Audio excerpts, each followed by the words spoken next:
Hi, in this tutorial I'm going to show you how to align text in WPS Office. So if you want to do it, you need to select text that you want to edit. So I select this paragraph, and after that let's first center the text. So if you want to do it, you need to click on this one icon, or you can use shortcut from your keyboard Ctrl-A to do it. Then text will be successfully centered. If you would like to use align left effect, you need to click on this one icon. It will let you to align text to the left. But if you would like to align text to the right, you need to click on this one icon. It will let you to align text to the right.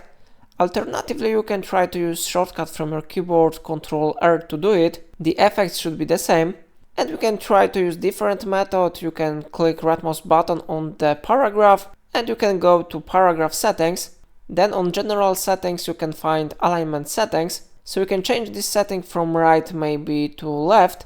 And if I will click OK button, the text alignment will be successfully changed. So in this way you can change alignment settings in WPS Office. If I helped you to do it, remember to like this tutorial and subscribe my channel. Please let me know in comment if it solves your problem.